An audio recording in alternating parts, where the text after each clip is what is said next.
Big time matchup coming up this weekend. It is a fight night pick special. So tell your weird Uncle Chris to grab an Alpine. It's camo can season, so get ready for that stuff. And tell him that there's going to be violence on free television because coming up this weekend we have no time Volkan Oezdemir taking on the minor Nikita Krylov in a pivotal light heavyweight matchup because for both of these guys, incredible skill sets that they possess. For Oezdemir, you remember the no time on his way up, his slow burn into the UFC, the first fight, it was like, okay, this is Volkan Oezdemir. And then all of a sudden he was knocking guys dead. He ends up fighting against Daniel Cormier at UFC 220.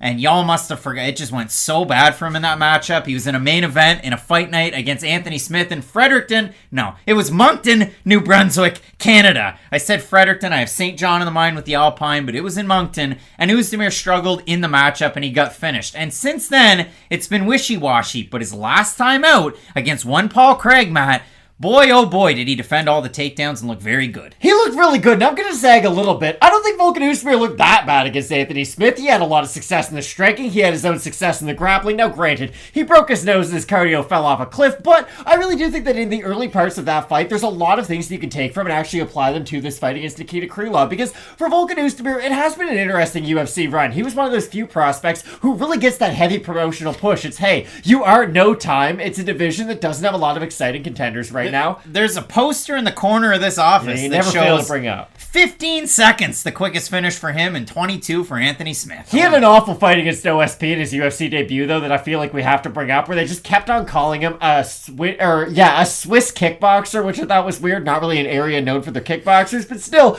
he is a really high-level striker. The run that he was able to go on immediately after that fight with his knockout wins over Misha Cirkunov and Jimmy Manuwa were really important. Like, the Manuwa fight was a very hyped-up matchup. Manuwa was just coming off his KO win against Corey Anderson in his hometown. He was a very hyped-up contender, and DC had actually signed to fight Jimmy Manuwa at one point. A lot of people forget this, but Daniel Cormier himself has admitted this. It was Daniel Cormier signed 2 contracts for UFC 214. One was for John Jones, and the other one was for Jimmy Manuwa. It's just John Jones, a much bigger fight, of course. They end up putting Jimmy Manuwa against Volkan Oezdemir, and we kind of know where both guys are in their careers right now. If you've watched a lot of MMA, it's been a while since you've seen Jimmy Manuwa, and Volkan Oezdemir can still be competitive against high-level opponents, but that's the weird thing about both these guys and both of their last matchups. I really don't think there's a lot to learn about either one of them. For Volkan Oezdemir against Paul Craig, it was one of those water and oil type fights, where if the fight goes to the mat, Paul Craig's going to have a good chance to win. If the fight stays on the feet, of course, Volkan Oezdemir is going to win too. And on the flip side, for Nikita Krylov, he looked great against Volkan Oezdemir. Sorry, not against Volkan Oezdemir. That was a Mike Goldbergism if ever there was one. He looked great against Alexander Gustafsson his last time out.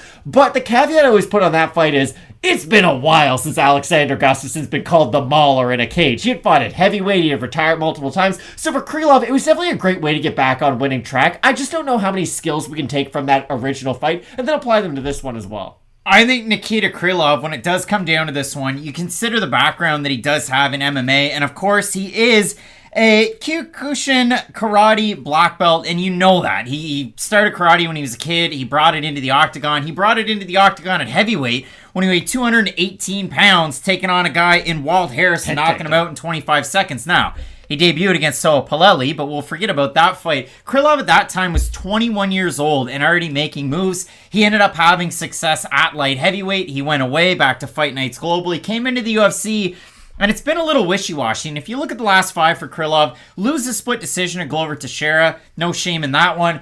Mauls Johnny Walker in their fight to kind of steal from the Gustafsson nickname. He was all over him in that one. Fights Magomed Ankalaev. Struggled with Ankalaev's takedowns on the feet. There were some 50-50s. Took on Paul Craig and was beating the brakes off him and pretty well had him knocked out until, it was just an Undertaker rest in peace. Wake up from Paul Craig, and he ends up submitting him, lapse in judgment. And then he fights Alexander Gustafsson, and he just went off in that matchup. He had the kicks, he had the knees, he had the strikes from distance to end up finishing Gustafsson. Dropped him twice in that matchup, and it was a short shot that ended up getting the finish. But for Oezdemir, I go back to the Paul Craig fight, and again, 15 of 15 was his takedown defense in the matchup against Craig. Some of them were a little lazy and a lot of those are going to be like pulling guard where he just stands up. You're looking at the matchup, a lot of people, you got to kind of cleanse your palate, because I know Oezdemir was a slight favorite in the matchup against Paul Craig. 72% of 4,300 Tapology voters had Craig to get the win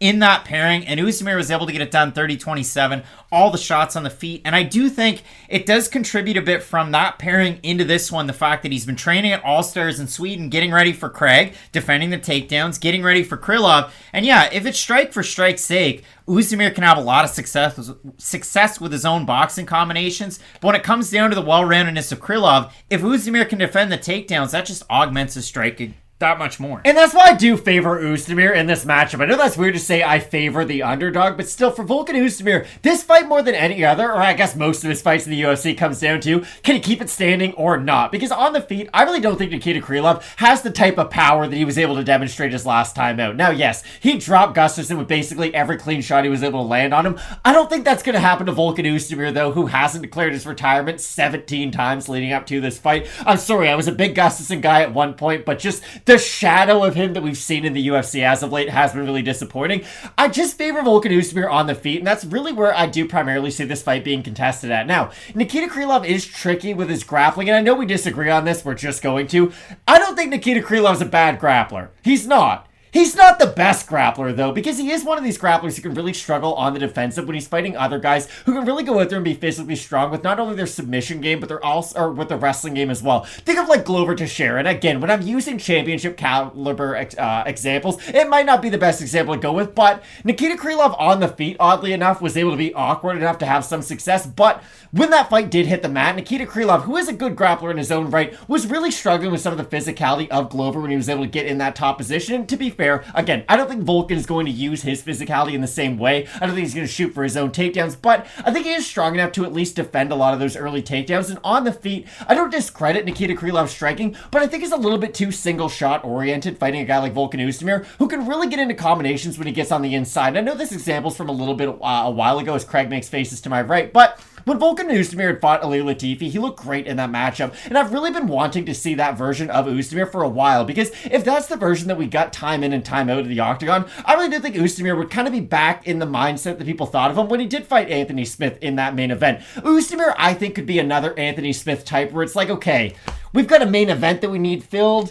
A 205er would be fun. Who can we throw in that main event slot? Now, I know for the last 3 years, it seems like Anthony Smith has got each and every one of those opportunities, but I really do feel like, and I should say, just for the winner of this matchup, that should be in their destiny. They should get the opportunity to go out there, showcase their skill set in a 5-round fight, and then a lot of more people would be convinced if they got like a title eliminator next time out. Nikita Krylov's last 2 fights come out hot on the feet and thrown a lot in combination, mixed in his kicks with his punches better than he has in a very, very meaningful amount of time, and he's looked very good. So that is where I disagree, but we have a look at the odds in this one. Krylov open a minus 188 favorite, minus 175 at this point. For Oezdemir, you alluded to it, open a plus 140, plus 145 or thereabouts. We have a look at the Tapology votes, Matt. Surprised us they are to you, but again, like 72% of the fans and everybody in our comment section had Paul Craig to win against Oezdemir. I expect Oezdemir to not be a fan favorite here, but I expect it to be close. So I'm going to say over under 60% Krylov. I think it'll be under. Now, maybe that's just me because I favor the underdog in this matchup, but I thought they would be under. 67% I have Krylov, 62% by knockout, and there's only 8% that I have by submission.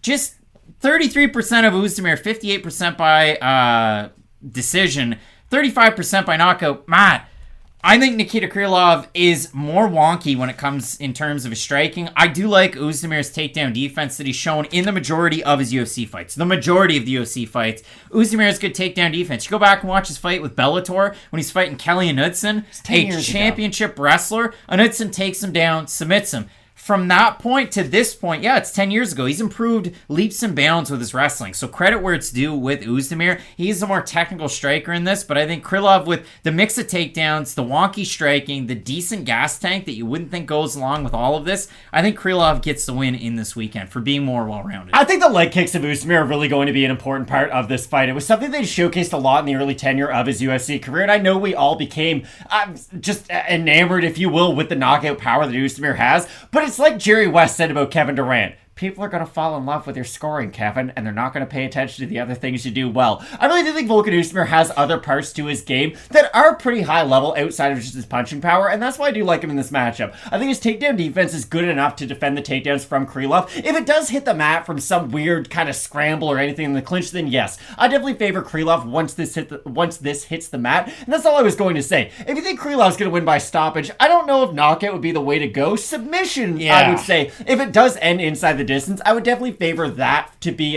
his method of stoppage. Whereas for Oezdemir, I think he can have success on the feet, especially with his boxing combinations. I expect him to use that leg kick a lot to try to slow down the movement of Krylov, but this should be a great fight. I'm as excited for this fight between two guys who might be way past their prime, if we're being honest, than ever any other on the cards, because at 205, there's not a lot of exciting contenders right now. You've got the Ankalaevs, you've got the Jan Blachowicz, the Rakics, but they've all been around for quite a while right now. It'd be really nice to see Krylov or Oezdemir, whoever's able to get the win, be able to go on a run and fight some of those top contenders. Let us know in the comments section who you have. We're split on the pick. Matt going with Polar Pop, Volkan Oezdemir. I've got Nikita Krylov to get the win. A big time card coming up with the 2 title fights up at the top. You're not going to want to miss it. Keep locked in with Fight Night Picks, we always say. Let's get into it.